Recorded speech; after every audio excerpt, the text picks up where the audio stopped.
Hello, my name is Dr. Hidde de Ket. I'm a GP on St. Maarten, and we are organizing with the WIMA, the Windward Island Medical Association, for the 9th time the annual medical conference, and the 4th time it is with the collaboration of NAGICO and the Rotary Service Club. And we have very much success with these last 4 meetings, conferences, with a high attendance on the public meeting. This time as well we have international speakers coming to Sint Maarten from Holland and from Curaçao, and local speakers. And we are going to introduce in a minute now one of our international speakers. I can tell you also about the program. On Thursday we have a public meeting, and all the public in St. Maarten is invited to come to the Bel Air Community Center at 6:45. The doors open up, and at 7 o'clock we begin with the conference with 3 talks by a specialist in diabetic care, a doctor, Dr. Van Essen. We have Lian Stoeldrijers, she is a podiatrist from Holland, talking about the diabetic foods. And we have also Karen Eusebius, she will be teaching everybody on the diet, which is very important in diabetic care. And after that there's a full hour of asking all your questions you have on diabetic care, on diabetes, with a whole panel of specialists from international as well as local. I was very pleased to be invited for this conference, for the festivities also all this week. And I think it's very important to have attention for diabetes, because it's an increasing problem, and it's really a disease which is a silent killer, we call it. Because you don't feel so much about it, and your glucose is going up and you don't have any complaints, but you can have a lot of complications, especially from the kidneys and the heart. So I'm very pleased that I can contribute to this conference. And I have been working in The Hague, in the center of The Hague, and we already I see here that you have a multi-ethnic people coming from everywhere with all kind of cultural problems of differences. And I had it also in The Hague, and we did a lot of studies and had a lot of concern of how to manage the diabetes in all those people. My name is Cheryl Horsford. I am the president of the Rotary Club of St. Maarten for the year 2019-2020. And together with NAGICO and the Windward Island Medical Association, we are very happy to have this year our 4th conference. This year it is on diabetes. It has been in the past, I have to look in my paper, cardiology, nephrology, oncology, and this year it's diabetes. It's as Nellika said, Dr. Nellika said, it's a very important disease. Is a disease that's rampant here on St. Maarten, and we're very happy to have this conference to give the public of St. Maarten some more knowledge on treatment and how they can cope with the disease, and not only cope with the disease, but try not to get it, prevent the disease. My name is Chris Hunt. I'm the executive head of the medical division of NAGICO. We at NAGICO, we are well pleased to be affiliated with this occasion in conjunction with the Rotary Club of St. Maarten, as well as the Windward Island Association of Medical Practitioners. And NAGICO, as the leading provider of health insurance here in St. Maarten, we can speak firsthand about the challenges of the NCDs, particularly the diabetes. At NAGICO, we certainly understand the dynamics of this disease and the associated risk factors, and we have decided for quite some time to be able to provide insurance solutions, particularly for persons to risk finance the economic costs associated with diabetes, which is quite significant.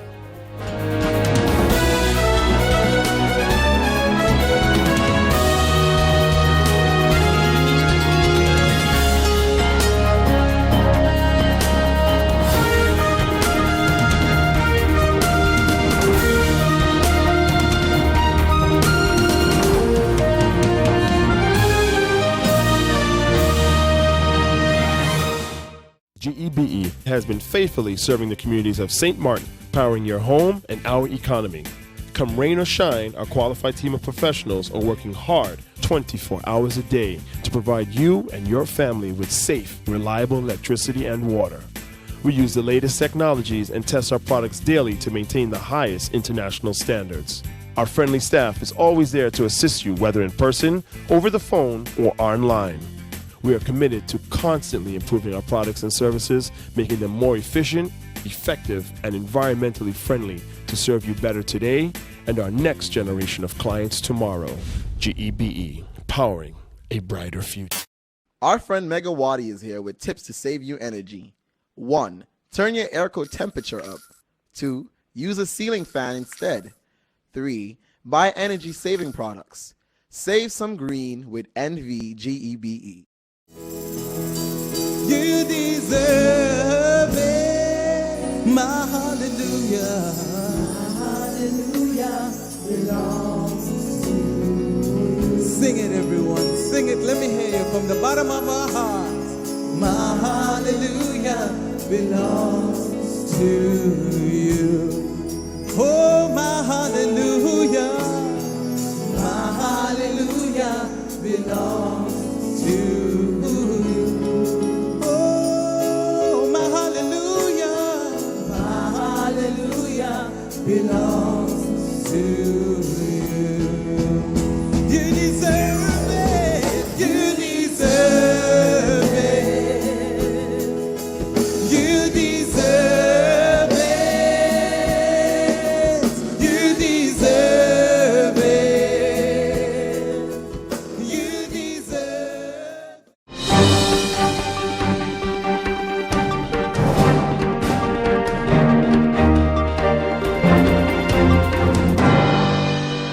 To set the record straight, St. Martin and the cruise industry has had a very close bilateral working relationship for over 20 years. We have worked very diligently with the government and the port and the private sector.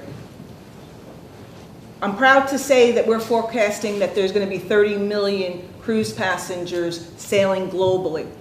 And as was indicated, the Caribbean has the market share of 34.4% last year, which was down a tad from the year prior, which was 35.4%. When I say 30 million, that sounds like a lot, especially when you say 20 years ago we only carried 500,000 cruise passengers. 30 million compared to the 70 million guests that Orlando hosted last year. So the cruise industry is betting that the cruise industry market share is going to grow to the tune of 72 vessels that are on order. That's 244,000 lower berths that are going to be added over the next 7 years to the tune of $58 billion. That's $58 billion. So why might you say is the Caribbean such a great partner, place for the cruise ships? It's the people, it's the culture, it's the wonderful things to do, and of course the weather. But as I said, the cruise industry is now global. There are destinations that are attracting the passengers like never before. China, Australia, places that we've never gone to. What can the Caribbean do? We have to keep the Caribbean relevant. We have to keep up with the product. It means the private sector, like never before, has to keep pace with what passengers want. The government can't do it alone. They set the stage. But it's the private sector that has to invest in revitalizing, looking at ways to encourage passengers to get off the vessel that are state-of-the-art and have every wonderful thing that there is to do, to encourage them that even though they've been to St. Martin before, that there's new exciting things that they're going to do. The people today are very adventuresome. So they want to be able to know that they're going to have a phenomenal time. The trend has that people are spending less time when they get off the ship. That means that they're assuming that there's nothing for them to do. So that's one of the things that we have to encourage passengers to do, that you're unique, you're diverse, and you're exciting. We have to focus on the constantly new and refreshed products. You have to appeal to different demographics. An average 5,000 passenger ship has people that have spent thousands upon thousands of dollars for a suite, not just the passengers that are looking at staying at an inside cabin. So that means that the shore excursions that are going to attract them are shore excursions that have different options. They want to have shore excursions that are very exclusive, very unique, for just a few people. Then there's shore excursions that you're going to be putting together that are for the masses. That price point is going to be different for every demographic. Let's look at where St. Martin is right now. And sometimes, and this is where the private sector needs to stop relying on the past, because you have scored very, very highly. St. Martin scores number 2 in terms of passenger spending of $142.23. It's good, but we could be better. We need to focus on what people are looking at now is they want to have things that are unique to the destination. They want to take home a little bit of St. Martin. So that means ferreting out what is it that's going to set the stage, that's going to represent to them St. Martin. Not just a t-shirt with St. Martin. Something that's made exclusive here in St. Martin. Food. Food is part of the repertoire that's going to showcase what it is that represents St. Martin. The culture, the history, even though you know it very well. Every time you meet somebody that is a foreigner, you have to tell them about your culture, about your history, about everything that sets you apart. The crew. Crew has spent $119. There again, you're number 2. Are you satisfied with being number 2? I think that St. Martin, the people that I know, want to be number 1. And to look a little bit about the satisfaction scores, and this is where the private sector needs to put some hard work. The overall satisfaction, even though the spending and the passenger and crew spending was number 2, the overall satisfaction out of 36 destinations was only number 11. Likeliness of returning for a land-based vacation, 9. Is this your first visit to St. Martin? 34 out of 36. So that means a lot of people are here on the first time. Overall shopping, 7 out of 36, and transportation, 7 out of 36. I've seen a lot of information in the press concerning your numbers. Your numbers are very good. Your all-time high was in 15, which you hit almost 1.7 million cruise passengers. This year, you're going to close with over 1.6. It's very, very good.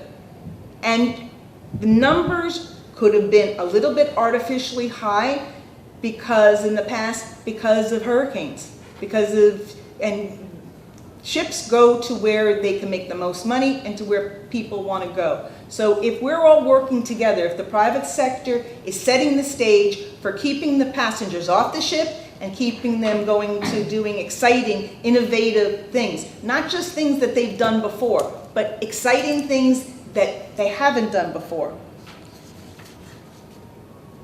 Also, this is something that Adam brought to my attention. The numbers of the private sector that attend the FCCA conference have been falling year after year. Is that because they think they know everything about the cruise industry? I don't know everything about the cruise industry. The cruise industry is constantly changing. We're constantly renewing and revitalizing. If you're not talking to the stakeholders that make the decision and keeping them in the loop of what's transpiring and having them excited about new tours that are going to come downstream. As I said, the government and the port set the stage. They do not provide the experiences. It's the private sector that revitalizes and provides the experiences and the lasting memories.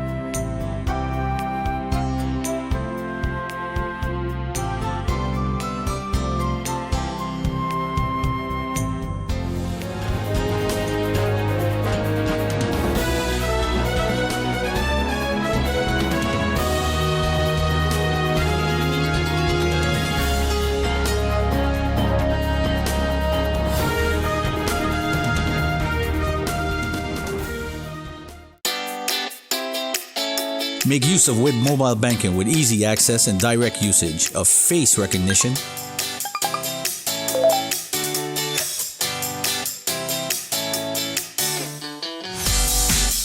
PIN code,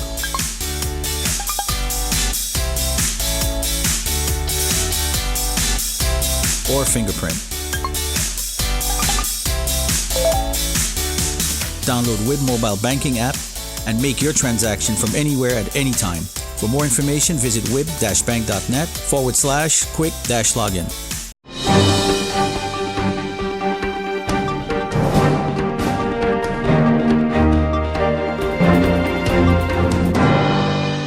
Mr. Chairman, another point that I think is one of the key things and one of the key dangers that is so often expressed is the way that the CFT manages the capital expenditures, so-called kapitaaldienst, as we say in Dutch, and as in the national budget.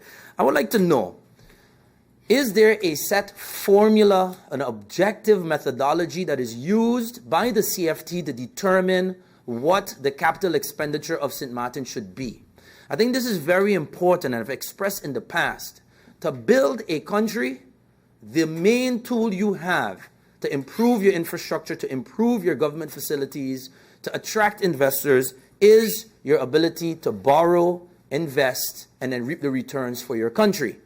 However, it is almost, in my opinion, unilaterally decided by the CFT as to what that ceiling should be. I need to know, how do they come to this amount?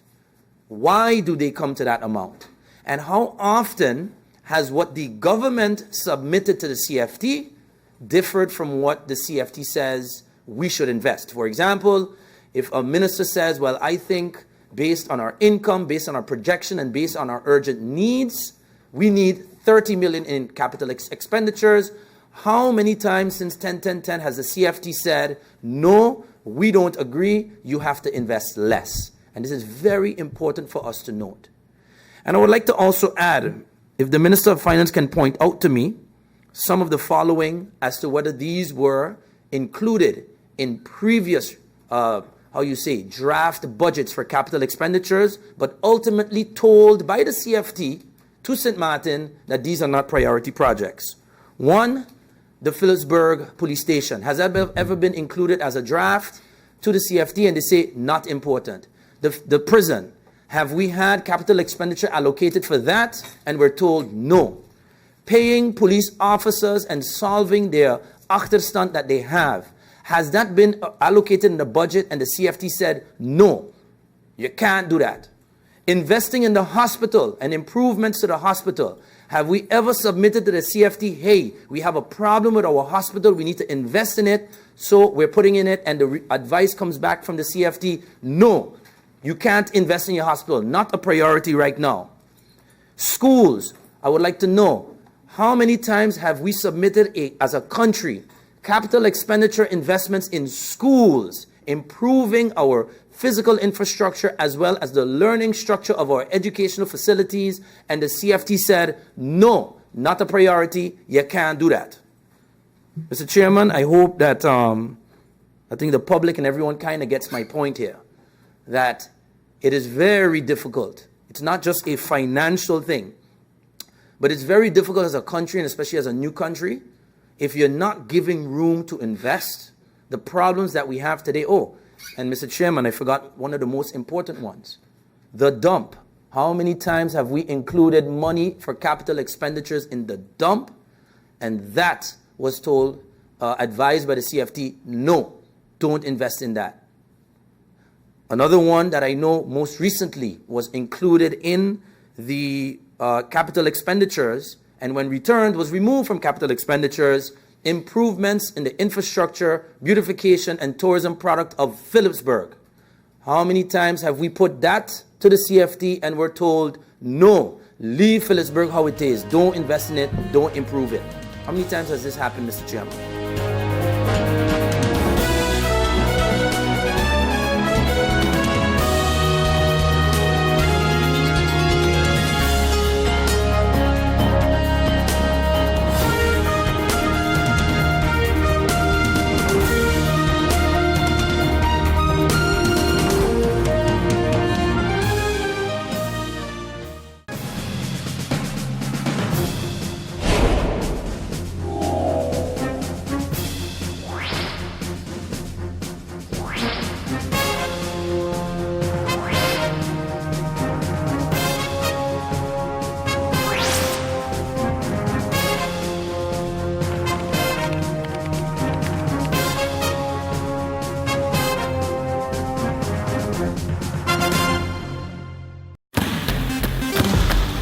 Hello, St. Martin. My name is Jose Helaga and I play basketball. I have organized basketball events in St. Martin. Sport matters to me because it makes everybody come together in unity. So I challenge the businesses community to step up for sports and help us rebuild and repair our facility. I'm also asking the community to nominate local businesses in your area to take on the challenge and step up for sport because sports matter. Check out the Department of Sports SXM Facebook page for more information. Hashtag Sport Matter, hashtag Are You In?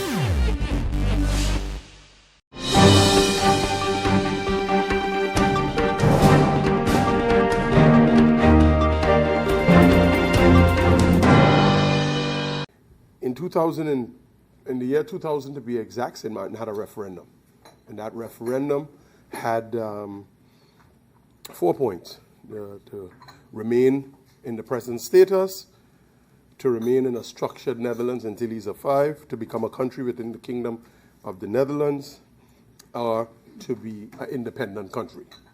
The breakdown is such to maintain where we were, got 332 votes, which represented 3.72%. To maintaining the present status, to remain part of a restructured Netherlands Antilles, got 1,050 votes, which represented 11.82 of the voting turnout. Become a country, got 6,212 votes, which got 69.98% of the vote, and to be an independent country got 1,282, which represented 14.42% of the vote. And why I mention this is because we speak about the CFT today, but I think in the negotiating, we accepted a lot of things, and we hear my colleagues speak about them, which they're right. You know, the debt of the Netherlands Antilles, the majority of that debt was incurred by Curaçao, because Curaçao, being the federal government, had the ability to borrow. And as such, they accumulated most of the debt. But because we were the country, the Netherlands Antilles, and we were just territories, of course, the territories was equally as responsible for the debt. The same way, if you have a house and you want to get into a business, you use your house as collateral. So if you default on your loan, then that is the collateral. So as such, the liability fell on St. Martin. So while if you had separated the debt based on what St. Martin used, what Curaçao used, what Bonaire, Saba, and Statia used, St. Martin would have been able to take care of itself fiscally. But this wasn't the dilemma. That was not negotiated when we became a country. What was negotiated is we need to be a country, we need to be a country. So these things were accepted. The CFT, the CFT and its functioning was accepted as is, with all of the restrictions that it came with. And I think it's noteworthy to mention then who was responsible, who negotiated on behalf of St. Martin, and who was responsible for bringing home the CFT along with our autonomy, because our autonomy came with liabilities and our autonomy came with assets. So just as the assets came home, and today we can say we are a country, it also came with liability. Who was responsible for bringing those liabilities? Because I believe the 69.98% almost represents 70% of the voter turnout. 70%. That's way over the 65% norm, way over the 60% requirement. So that should have been used as a strong negotiating point, that this is what St. Martin wants, this is what the people of St. Martin has decided, and this is why these things should be limited, because we had the backing of the people as far as wanting our own separate status. So I think that is important. And speaking about the issue at hand, what to me was concerning was IMF's report that the CFT is operating and working in a political manner. So their independence, their ability to advise both St. Martin and Curacao from an independent perspective has now been jeopardized because according to the IMF, they're executing an agenda. I want to know, Minister of Finance, if you know what that agenda is, and if you do, can you please explain to us what that agenda is? So in essence, in your opinion, do you feel that the IMF report basically said that the CFT is operating in a political manner? Because the task of the CFT was for financial oversight for both St. Martin, Curacao, and the Best Island, but financial oversight, not to jeopardize the actual operation and running of the country.